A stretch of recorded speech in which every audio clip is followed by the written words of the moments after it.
Around the world, I'm moving quickly to end wars, settle conflicts, and restore the planet to peace. I want peace, and I don't want to see everybody being killed. And you take a look at the death in the Middle East and the death that's taking place between Russia and Ukraine. It's been going on, and we're going to end it.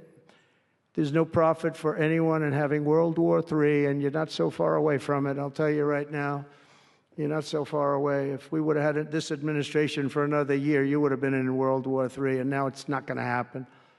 In the Middle East, I've restored my policy of maximum pressure on Iran, designed to bring peace. And we've designated the Houthis a terrorist organization. They're, destroying shipping lanes all over the place. They're making it very hard for people to get their product delivered. They're making it very difficult, but we'll take care of that situation. And we've secured a ceasefire in Gaza, and we're bringing in the hostages, and we're bringing them home to their families. Some of them are in pretty bad shape, I have to tell you. To end the horrible war in Ukraine, I've spoken with President Putin and President Zelenskyy, and our teams began negotiations this week in Saudi Arabia. I want to thank Saudi Arabia for that. That was so great. Yeah. And I want to thank, in particular, I mean, we have so many of the people, Yasser, Mohammed, all of the people, but in particular, we have to thank Crown Prince Mohammed bin Salman for hosting these historic talks.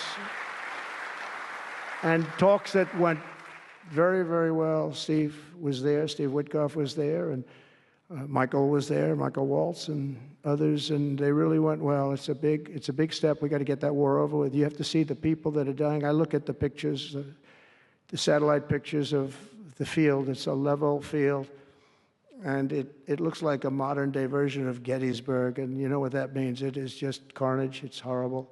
And, it's not American soldiers. It's not even soldiers from the Middle East in the case of Ukraine, Russia, but it's people, it's young people from Russia and Ukraine mostly that are just being decimated. It's flat fields. And a bullet goes, and a bullet only stops when it hits somebody. And the level of people being killed in that battle, soldiers, young soldiers, in some cases old soldiers, because they're running out of people. They're running out of soldiers, in one case. But think of it, a modestly successful comedian, President Zelenskyy, talked the United States of America into spending $350 billion to go into a war that basically couldn't be won, that never had to start and never would have started if I was president, not even a chance. And it didn't start for 4 years, never would have started.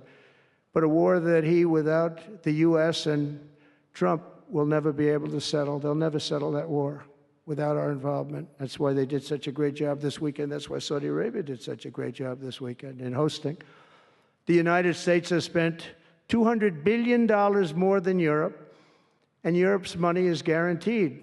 They get their money back. It's a form of a loan. Nobody knows that. I know that. I said, why isn't somebody saying, we do it the same way? And we spent much more money. We have to equalize. But while the United States gets nothing back, so they get their money back. It's a loan. We just give our money. And we had a deal based on rare earth and things, but they broke that deal. But they broke it 2 days ago. We had a deal because I said, we're spending $350 billion, and Europe gets their money back in the form of a loan, and we don't. We're just giving the money hand over fist. That's the Biden administration for you. But they're no longer dealing with the same United States as they were dealing with a few months ago. Why didn't crooked Joe Biden demand equalization, and that this war is far more important to Europe than it is to us, and that there's a very big, beautiful ocean, a separation? This is, we're helping Europe. We're trying to help Europe. On top of this, Zelenskyy admits that half of the money that we sent them is missing. They don't know where the money is. He said, well, we don't know where half of it is. That's great, wonderful. He refuses to have elections. It's low in the real Ukrainian polls. I mean, how can you be high with every city is being demolished? It's hard to be high. Somebody said, oh, no, his polls are good. Give me a break. Every city is being demolished. They look like a demolition site, every single one of them. And the only thing he was really good at was playing Joe Biden like a fiddle. He played him like a fiddle. That's an expression we use, Yasser, to say that he's pretty easy, pretty easy. A dictator without elections. Zelenskyy better move fast or he's not going to have a country left. Got to move fast because that war is going in the wrong direction. In the meantime, we're successfully negotiating an end to the war with Russia, something I'll admit that only Trump is going to be able to do in the Trump administration. We're going to be able to do it. I think Putin even admitted that. Biden never tried. Europe has failed to bring peace, and Zelenskyy probably wants to, maybe he wants to keep the gravy train going. I don't know what's the problem, but he hasn't been able. He's very upset that he wasn't invited. He could have come if he wanted to, but that he wasn't invited to Saudi Arabia. But he's been working for 3 years. There's never been even meetings or phone calls to stop this war. It's a horrible thing. I figure Russia's lost 900,000 soldiers. I think that Ukraine's lost probably 700,000. And it's a terrible thing. You'll see bodies and body parts all over the field, all over. We see them very accurately through satellites. I love Ukraine, but Zelenskyy has done a terrible job. His country is shattered, and millions of people have unnecessarily died. And you can't bring a war to an end if you don't talk to both sides. You got to talk. They haven't been talking for 3 years. So we hope to see a ceasefire soon and to reestablish stability in Europe and the Middle East.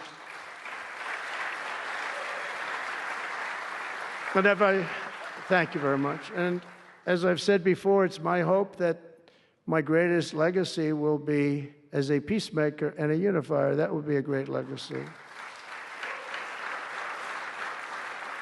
So in conclusion, the golden age of America is upon us.